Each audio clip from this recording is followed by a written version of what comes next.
Gusto ko sanang maglaro sa labas, kaso nga lang, umuulan pa rin eh. Kaya yun, sad boy na ako. Ano ba yan? Di na tumigil tong ulan na to. Cellphone na nga lang ako. Dahil wala akong magawa at naiinip na ako, nanood na lang ako ng mga video sa cellphone. Baka naman pakapiling habang nanonood ako ng videos. Bigla ako tong napanood, sabi nagiging multo daw si Talking Angela.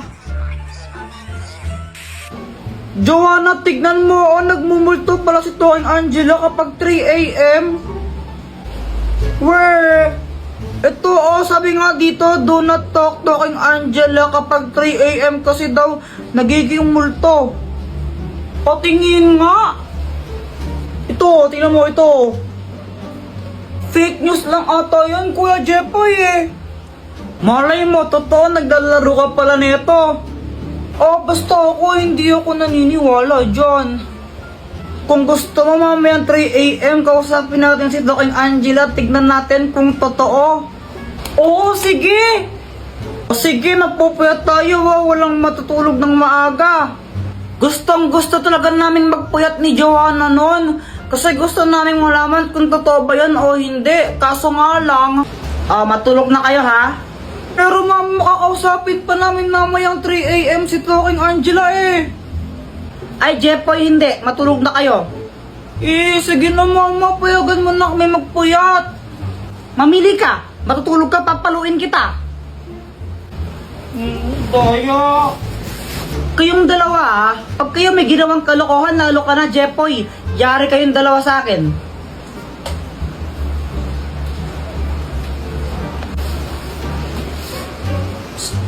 Joanna! Joanna! Bakit Kuya Jepoy? Ganito yung gawin natin. Huwag ka muna matulog. Magtulog-tulogan lang muna tayo.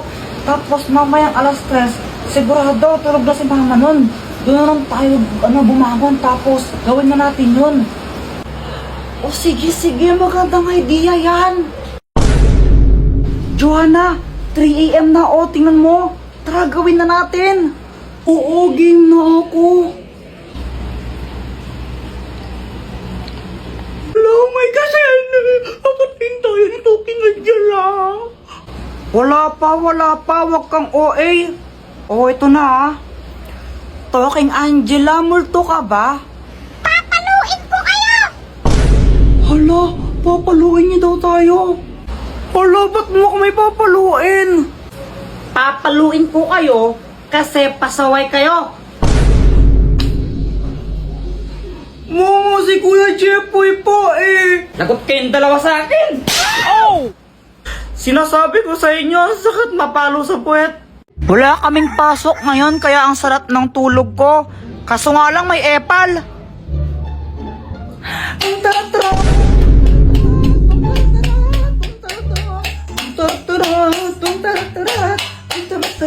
Papansin ka, Joanna, no? Mama, si Kuya Jepoy, papaluin niya ako ng unan. Hoy, Jepoy! Sige, pag hinampas mo yung kapatid mo niyan, ikaw mahampasin ko, tingnan mo. Si Joanna kasi, papansin. Abay, wala akong pake. Kababaeng tao ng kapatid mo, pinapatulan mo. Bangon ka na nga dyan, ay magtimpla ka ng Milo. Sabi ni Mama, magtimpla daw ako ng Milo. Pero ang gagawin ko, papapakin ko lang to. Sarap kaya nito papakin. O ano yan? Di ba sabi ka magtimpla ka ng Milo, ba't na pinapapak? Mama, parehas lang naman eh. Kapag kinain ko to, di ba matitimpla rin naman sa laway ko yun? Ay, ewan ko sa'yo. So, ayan, pinapak ko na yung Milo. Sarap-sarap. Baka naman habang kumakain ako, pakapiling. Pagkatapos kong kumain, gusto akong maglaro. Kaya lumabas ako. Tapos nakita ko sa labas yung crush ko, si Samantha. Samantha! Hi Jepoy, tara laro tayo. Sige. Samantha, painom? Sige na, painom lang. Damot mo naman, kunti lang naman iinumin ko eh. Oh, ito na. Alright. Hindi!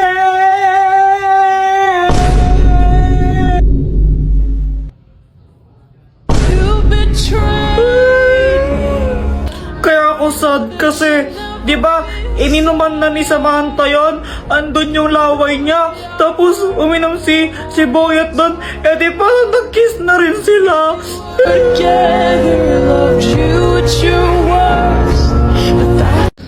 Uy guys, anong pangarap nyo? Ang pangarap ko maging isang doktor kasi gusto kong makatulong sa kapwa. Di totoo yan. Ako naman gusto ko maging pulis. Ba't naman pulis? Para barilin kita.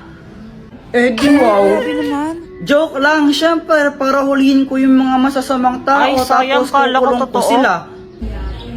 Mako, pangarap ko maging isang sikat na singer. Wow! Wow, sampulan mo nga kami ng kanta mo. O sige ba? Cause there is something and there is nothing, there is Uy, yun na nothing in between. Ay, wag na lang pala. Paul. Jepoy, ikaw ba? Anong pangarap mo? Basta ako. Ikaw lang pangarap ko.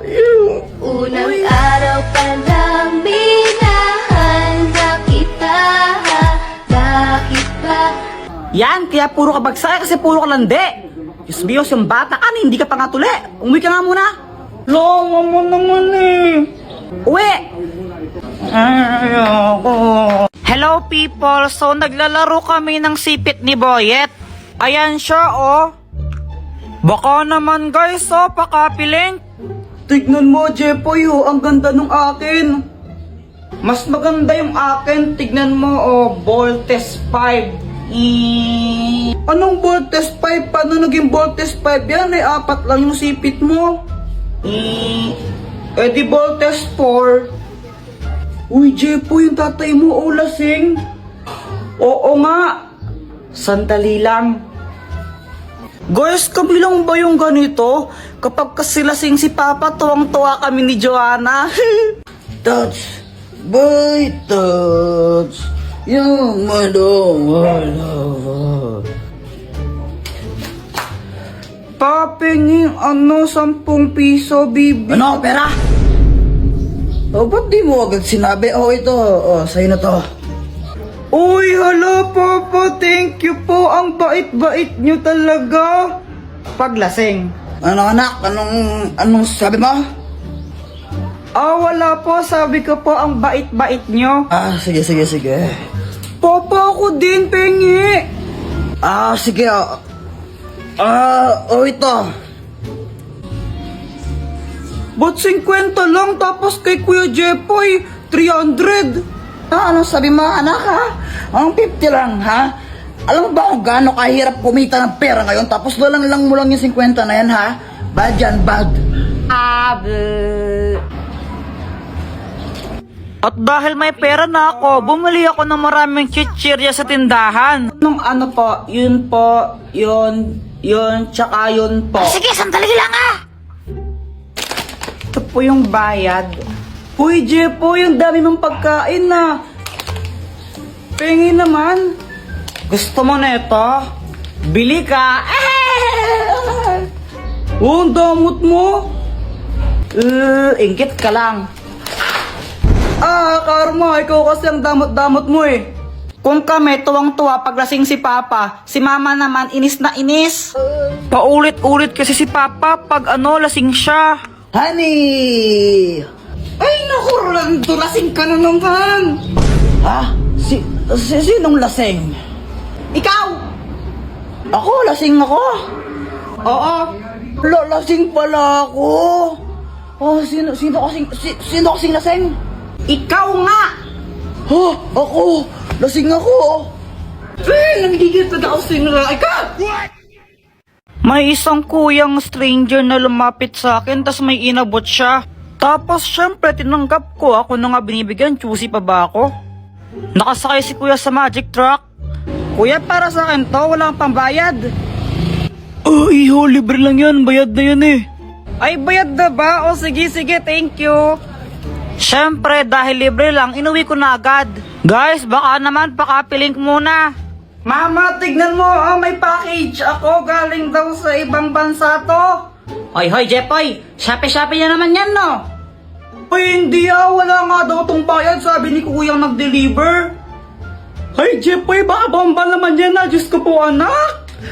Lo, mama, OA mo. Ayan, no, YouTube. Galing sa YouTube. Ba't nagpapadala ng bomba yung YouTube? Okay. Bay, buksan mo na nga kasi parang hindi tayo nag-overthink dito. Kaya yon, binuksan ko na yung box kasi ang lala mag-overthink ng nanay ko. Kala niya bomba yung laman ng box.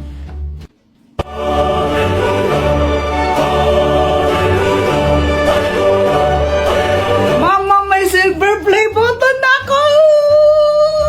Wow naman, anak, congratulations! Pwede bang ibenta yan? Mama, dito binibenta. Ay, sayang. Tapos nung lumabas ako, nakita ko sila Boyet, Samantha, tsaka si Joanna, naglalaro sila. Uy, guys, si Jepoy, oh!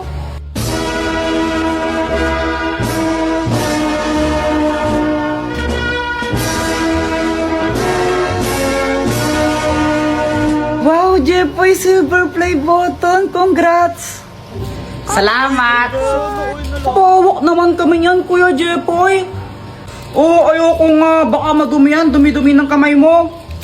Gamot mo naman. Pahawak lang eh. Oo nga, pahawak naman. Tapos may bigla akong naisip. Sige, papahawak ko to basta magbabayad kayo ng 5 piso ha. Sige, may 5 pa ako dito eh. Sige, ako rin patouch. Magbabayad ako ng 5. Ayan, ang daming gustong humawak na itong silver play button ko. Kaya ang daming nagbayad sa akin ng 5 piso. Ang dami kong pera. Galing kaming palengke, tapos pauwi na kami nila mama. Tapos biglang lumapit sa amin itong si kuya. Ate, palimos po. Pangkain lang. Ito, sa'yo na lang ito ha. Kainin mo. Salamat po ha. Salamat po ng marami. Mama, bakit niyo po binigay yung turon sa kanya? Oo nga, mama. Dapat sa akin na lang po yan eh. Mga anak, kapag may nangailangan, dapat tulungan natin. Kasi kung anong kabutihan ang ibibigay mo sa kapwa mo, mas doble nang ibabalik sa'yo. Maliwanag? Opo. Gusto ko rin po maging mabait. Tama yan, tara muna tayo. Jepoy, dito ka lang ha. Pupunta lang ka lang mga interest sa saglit. May kukunin lang ako, no? Bantay mo yung bahay. Opo. Ako lang yung naiwan dito sa bahay. Tapos tignan nyo si Joanna kung anong ginagawa niya. Tignan nyo, para siyang baliw oh. Anong ginagawa niya? Hala, wait lang, may kumakatok. Ano pong kailangan nyo? Magandang araw. Andiyan ba yung mama mo? Bakit po? Magsusulisit lang kami para sa para sa Liga. para sa liga ng barangay. Ay, sige po, wait lang. Pumunta agad ako sa wallet ni mama. Tapos naalala ko sinabi niya dapat daw wag maging madamot. Ito po, Uy, grabe naman. Sobrang laki naman nito. Pasabi sa nanay mo, thank you. Huwag kayong mag-alala. Isa kayo sa pinaka-major sponsor ngayong taon. Maya-maya dumating ng mama ko tapos may dala siyang bag. Nagsusulisit, naghihingi po daw ng pera. Anong ginawa mo? Kumuha po ako ng pera sa wallet mo. Ano? Jepoy, nasa na laman ng wallet ko? Kinuha ko po lahat kasi di ba po sabi nyo, kung anong kabutihan ang ginawa mo sa kapwa, babalik po sa inyo ng doble. Kaya po ayun, nilakyan ko po yung bigay para mas malaki yung balik sa inyo. Ang gigigil ako sa'yo.